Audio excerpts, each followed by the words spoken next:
तो हमारे पास जो अगला टॉपिक है नाइन्थ साइंस का तीसरे चैप्टर का, ये है 3.2 पॉइंट परमाणु द्रव्यमान। इसको क्या बोलते हैं? Atomic mass. क्या है ये? Atomic mass. ठीक है। तो परमाणु सिद्धांत किसने दिया था? डाल्टन। हाँ, परमाणु सिद्धांत ने, वो परमाणु सिद्धांत किसने दिया था? डाल्टन ने दिया था। और जब अपने वो डाल्टन दिए थे तो उसमें परमाणु द्रव्यमान के बारे में भी लिखा था।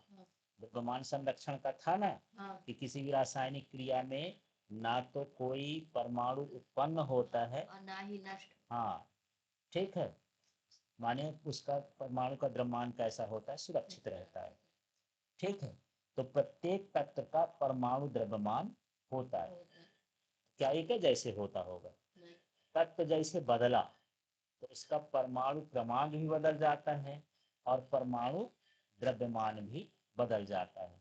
और उन्होंने स्थिर अनुपात का भी नियम दिया था कि कोई भी तत्व जब दूसरे तत्व से संयोग करता है तो निश्चित द्रव्यमान के अनुपात में संयोग करता है। क्या?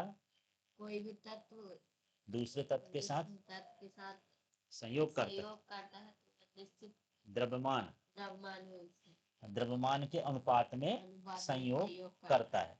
अब इसका द्रव्यमान ज्ञात कैसे करें यार? इतनी हल्की चीज है, तराजू लेके जाएं, किसमें रखेंगे? कैसे तौलेंगे उनको? नहीं पता। तो देखो ये कठिन काम था, है ना। ऐसा नहीं कि शक्कर आलू तेल और जैसे तौल लेते हैं तो ऐसा तौल लेंगे। इसको तौलने के लिए जो है ना, ये रासायनिक संयोजन के नियमों का उपयोग किया गया है। ठीक है। और सापेक्ष परमाणु द्रव्यमानों को ज्ञात किया गया है, यौगिकों द्वारा ज्ञात किया गया है। जो भारी भारी चीज है उसके हिसाब से उसको ज्ञात किया गया है। वैसे इसको ज्ञात करने का तरीका स्पेक्ट्रोमीटर होता है। क्या होता है? हाँ, वो द्रव्यमान मापी होता है। ठीक, वो छोटे छोटे कणों के द्रव्यमान के मापन के लिए उसका उपयोग किया जाता है। ऐसा साधारण तरीका नहीं होता कि अभी मैं आपको हवा नापने के लिए बोल दूं कि हवा के एक कण पकड़ो तौलो, तौल लोगे? नहीं तौल पाओगे। तब किस काम के हो? अच्छा, अब देखें हमारे पास एक यौगिक है, उसका नाम है कार्बन मोनोऑक्साइड। सी का मतलब कार्बन और ऑक्सीजन एक है, एक वाले को बोलते हैं मोनो। तो कार्बन मोनोऑक्साइड। यदि दो ठो होते CO2 होता। हाँ, तब कार्बन डाइऑक्साइड। हाँ, दो को क्या बोलेंगे? डाई बोलते हैं। दो को क्या बोलते हैं? डाई। तो कार्बन डाई ऑक्साइड। तो ये किस किस से मिलके बना है? कार्बन और ऑक्सीजन से। ठीक है। तो इसमें 3 ग्राम क्या होता है? कार्बन। और 4 ग्राम क्या होता है? ऑक्सीजन। इन दोनों से मिलके क्या बनती है? Mono oxide. ठीक है। मतलब ये है कि 4/3 गुना जो है कार्बन का द्रव्यमान होता है। कार्बन का द्रव्यमान कितना? 4/3 से ये बना हुआ है। मतलब 4/3 गुना ऑक्सीजन चाहिए एक कार्बन को। समझ में आ रहा है कि नहीं? ठीक है। ऐसा समझ लो कि यहाँ 3 ग्राम ऑक्सीजन के लिए, 3 ग्राम कार्बन के लिए कितने ऑक्सीजन की आवश्यकता है? 4 ग्राम ऑक्सीजन। तो 1 ग्राम कार्बन के लिए कितना होगा? 1 ग्राम कार्बन के लिए कितना होगा? 4/3। इसलिए 4/3 हो गया। माने 4/3 और साथ में क्या चाहिए? ऑक्सीजन। इतना गुना क्या चाहिए? ऑक्सीजन का चाहिए। तो हम इसको एक इकाई मान लेते हैं। इसको क्या मानते हैं? इकाई। इकाई का मतलब ये है कि कार्बन परमाणु के द्रव्यमान के बराबर। ठीक है। जो द्रव्यमान होता है उसको हम बोलते हैं परमाणु द्रव्यमान मात्रक, है ना। परमाणु द्रव्यमान की इकाई क्या कहलाएगी? कार्बन परमाणु का द्रव्यमान। इसको हम क्या लिखते हैं? यू लिखते हैं, यूनिट। इसको क्या लिखेंगे? यूनिट। तो यदि मुझे यूनिट लिखना हो तो इसमें भाग करो 4/3 का। 3 एक कम 3, 3 त्रिकाई 9, 3 त्रिकाई 9। मतलब इतना यूनिट हमको क्या है, ये इसका द्रव्यमान पता चल जाएगा कि ऑक्सीजन के परमाणु द्रव्यमान को हम क्या लिखेंगे? 1.33 यूनिट। ठीक है। तो पहले हम AMU लिखते थे, एटॉमिक मास यूनिट। ठीक है। लेकिन आजकल जब IUPAC पद्धति आई तो उन्होंने बोला इतना बड़ा काहे लिखते हो भाई, थोड़ा छोटका कर दो। तो IUPAC पद्धति में इसको क्या लिख दिए, यू, यूनिफाइड द्रव्यमान बोलते हैं इसको। क्या बोलते हैं, यूनिफाइड मास। ठीक है ना। तो इसको या तो पूर्णांक में व्यक्त करते हैं या लगभग पूर्णांक में व्यक्त करते हैं। जैसे मान लो 1.33 है ना, तो हम इसको छोटा करके 1.3 कर दें, ऐसा कर दें, इनको छोटा छोटा करने की कोशिश करते हैं, क्योंकि इसमें भाग करोगे तो बहुत बड़ा नहीं आ जाएगा। ठीक है। तो इस तरह से अलग अलग उन्होंने द्रव्यमान को निकालने का तरीका समझाया, है ना। तो कार्बन ही क्यों चुना यार, कार्बन के द्वारा ही क्यों मानते हैं हम, हाइड्रोजन से ले लेते, माने किसी भी चीज का द्रव्यमान निकालना है तो कार्बन से तुलना करते हैं। ऑक्सीजन का द्रव्यमान निकाले तो किससे तुलना किए, कार्बन से। हाइड्रोजन का निकालना है तो किससे करेंगे, कार्बन से। नाइट्रोजन का भी निकालना है तो किससे करेंगे, कार्बन से। हर चीज का द्रव्यमान हम किससे तुलना करते हैं, कार्बन से। तो कार्बन का जो द्रव्यमान है, कार्बन के द्रव्यमान का 12वां भाग, कार्बन के द्रव्यमान का क्या है, 1/12वां भाग किसका, कार्बन के द्रव्यमान का। ऐसे कर दें, कार्बन का द्रव्यमान अगुणे 1/12 भाग, तो मतलब ये होता है 1 U, एक यूनिफाइड द्रव्यमान कहलाता है ना। क्या, तो मैं पूछू एक यूनिफाइड द्रव्यमान क्या है, कार्बन का, हाँ, कार्बन के द्रव्यमान का 1/12 भाग। ठीक है, क्या कहलाता है, यूनिफाइड द्रव्यमान कहलाता है। तो मेरा क्वेश्चन ये था कि कार्बन क्यों लिखे, इस धरती में सब नष्ट हो जाएगा पर कार्बन बचा रहेगा। कार्बन स्थायी होता है, हर चीज में पाया जाता है, चाहे पेड़ हो, पौधा हो, जानवर हो, इंसान हो, जितना ऑर्गेनिक भाग होता है, इसको ऑर्गेनिक कहते हैं, इन सभी में क्या पाया जाता है, कार्बन। हमारे शरीर में भी कार्बन है, पेड़ पौधे में भी कार्बन है, एक कीड़ा मकोड़ा में भी कार्बन है, एक छोटा पत्ता में भी कार्बन है, जितने भी जीव जंतु हैं, पेड़ पौधे, सभी में क्या पाया जाता है, कार्बन पाया जाता है।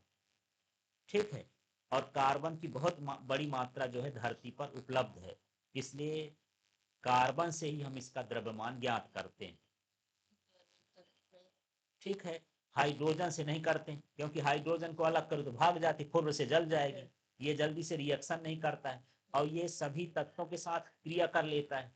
ढीठ आदमी है, ढीठ, जिससे जोड़ी का हो उससे मिला लेता है। हाइड्रोजन से मिला दो, मिल जाऊंगा, ऑक्सीजन से मिलाओ, मिल जाऊंगा, है ना, नाइट्रोजन से मिलाओ, मिल जाऊंगा, जिससे मन पड़ता है उससे जाके जुड़ जाता है ना। इसलिए बोलता है कि इसकी दोस्ती सबसे, भैया इसी का द्रव्यमान मान लो, है ना। ऐसे जैसे क्लास में मॉनिटर बनाते हैं, मॉनिटर बनाना तो बोले इस लड़के की बात सब मान लेते हैं, भैया इससे सबकी दोस्ती है, इसी को क्या बना दो, मॉनिटर। तो ये हमारे रासायनिक केमिस्ट्री का जो है मॉनिटर है, सबके साथ ये काम करता है ना। तो इसी के अनुसार हम क्या करते हैं, द्रव्यमान का मापन करते हैं। यदि मुझे ऑक्सीजन का करना हो तो ऑक्सीजन का 1/16 भाग, ऑक्सीजन का जो द्रव्यमान होता है वो कितना होता है, 16 होता है, इसलिए 1/16वां भाग भी यूनिफाइड कहलाता है। और कार्बन का द्रव्यमान होता है 12, तो 1/12 भाग भी क्या कहलाता है, यूनिफाइड होता है। लेकिन बाद में हम इन दोनों में देखे, कोई बोला यार ऑक्सीजन भी तो सबसे में पाई जाती है, ज्यादा ऑक्सीजन से भी कर लेते हैं, पर कार्बन की तुलना में ऑक्सीजन कम है, इसलिए वहां कार्बन को हम मान लेते हैं। ठीक है। कुछ लोग बोले कि नहीं भाई, हम जो है ऑक्सीजन का मानेंगे, बोलेंगे कि 1/16 भाग हम कर दें, ठीक है, तो उसका द्रव्यमान निकल जाएगा। ऑक्सीजन के द्रव्यमान का कौन सा, 16वां भाग, एक यूनिफाइड द्रव्यमान कहलाता है। ठीक है, क्यों ऐसा समझा, बोले कि ऑक्सीजन तो अनेक तत्वों से क्रिया करके क्या बना लेता है, यौगिक बना लेता है, माने इसकी भी बहुत सारे लोगों से दोस्ती है, इसलिए इसके द्रव्यमान को हम मान लेंगे, इसका मात्रक बना लेंगे। ठीक है। तो द्रव्यमान इकाई द्वारा अधिकांश तत्वों के जो परमाणु द्रव्यमान है वो पूर्णांक प्राप्त होते थे। मानिए यदि हम 1/16 करें तो जब हम भाग देते थे तो दशमलव के बाद संख्या ज्यादा नहीं आती थी, है ना, इसलिए भी हम ऐसे कर लिए। अब 12 से भी किसी चीज का भाग करो तो वो भाग चलता नहीं है, बीच में क्या हो जाता है, रुक जाता है, सही भाग आने लगता है। ठीक है, तो बाद में 1961 की बात है कि अब हम क्या लेने लगे, कार्बन 12। तो हम बताए कि कार्बन 12 का 1/12वां भाग मानक परमाणु द्रव्यमान इकाई है। तो मैं पूछूं कि मानक परमाणु द्रव्यमान इकाई क्या है, तो क्या बोलोगे, यहाँ से कार्बन 12 समस्थानिक के एक परमाणु द्रव्यमान के 1/12वें भाग को मानक परमाणु द्रव्यमान इकाई कहते हैं। ऐसा बना लेना, इसकी परिभाषा अलग से लिख लेना, मैं ये अंडरलाइन कर दिया हूं ना, तो इसको अलग से लिख लेना है। ठीक है, तो अब जो द्रव्यमान ज्ञात किए जाते हैं वो किससे ज्ञात किए जाते हैं, कार्बन से ज्ञात किए जाते हैं।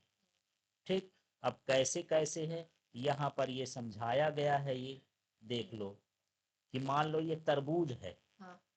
अब तरबूज के कितने टुकड़े कर दो, 12 टुकड़े कर दो। इसमें से जो एक टुकड़ा होगा वो किसका मान कहलाएगा, एक यू कहलाएगा। तो 12 कार्बन का जितना द्रव्यमान है उस द्रव्यमान के कितने टुकड़े कर दो, 12 टुकड़े कर दो, तो उसका मान कितना हो गया, एक यू। ठीक है, अब एक साइड हम ये एक टुकड़ा रखे हैं एक यू का, और यहाँ पर कोई चीज हम तौल रहे हैं, कितना चढ़ा, 2 यू। तो हम कह सकते हैं कि इसका द्रव्यमान कितना हो गया, 2 यू हो गया। जैसे एक साइड तो एक कार्बन का टुकड़ा हो गया, 12वां भाग, और एक साइड मान लो यहाँ पर ऑक्सीजन हो गया। तो हम बोलेंगे कि कार्बन से ऑक्सीजन कितना है, 2 गुना है, 2 यू। इस तरह से 10 चढ़ा तो 10 यू है, 5 चढ़ा तो 5 यू है। इस तरह से हम उसको द्रव्यमान को निकालते हैं। ठीक है, तो ये कार्बन का कॉन्सेप्ट आपको समझ में आया होगा। अब इस टेबल के देखते हैं, इसमें एक साइड तत्व लिखा है और एक साइड परमाणु का क्या लिखा है, द्रव्यमान। ठीक है, तो हाइड्रोजन का कितना होता है, एक यू होता है।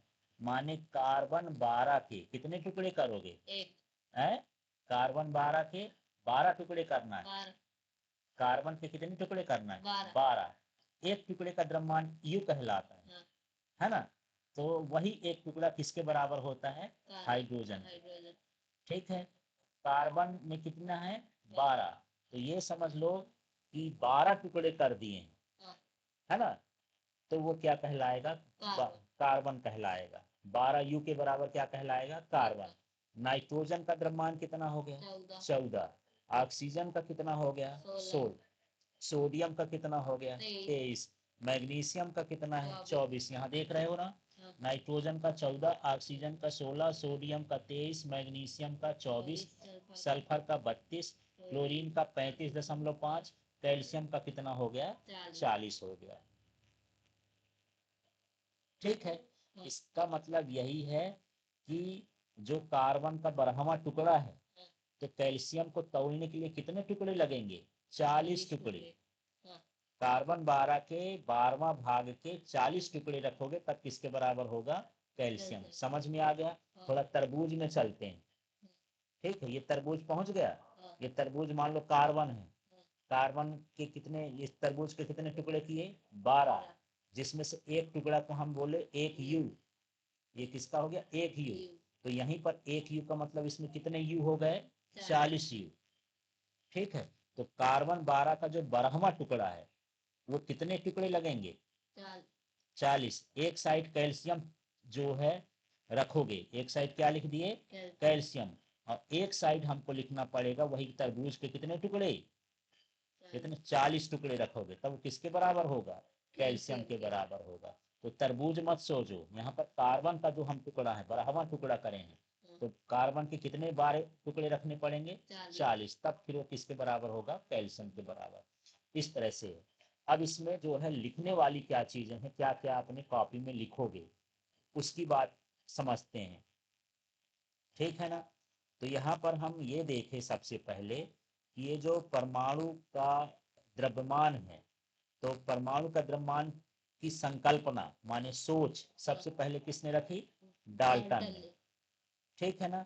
तो यहाँ डाल्टन लिख दो, एक पॉइंट ये बना देना है। दूसरा ये लिख देना है कि परमाणु का द्रव्यमान कैसे ज्ञात करेंगे, तो रासायनिक संयोजन के नियमों के उपयोग द्वारा हम इसका द्रव्यमान ज्ञात कर सकते हैं। ठीक है। इसके बाद फिर यहाँ पर आ गया कि परमाणु द्रव्यमान ये है कि शुरू में ऑक्सीजन को मात्रक क्यों बनाया गया, है ना। प्रकृति ऑक्सीजन परमाणु के द्रव्यमान को इकाई के रूप में लिया गया, क्यों? ये कारण है, ये अनेक तत्वों के साथ अभिक्रिया करता था। हाँ, और इसके द्वारा निकाला गया द्रव्यमान क्या होता था? पूर्णांक, है ना। माने पूर्ण संख्या, दशमलव वाली नहीं आती थी।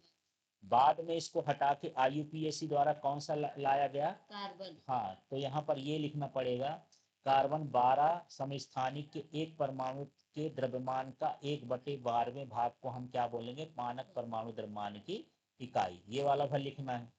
इसके बाद यहाँ पर कुछ नहीं लिखना है ना। ये उदाहरण समझने के लिए है, उदाहरण को कुछ नहीं लिखना है। ठीक है। इसके बाद ये क्या बना लेना है? टेबल, सारणी बना लेना है। और ये सारणी में जैसा लिखा है द्रव्यमान वैसा है आपको लिख देना है। ठीक है।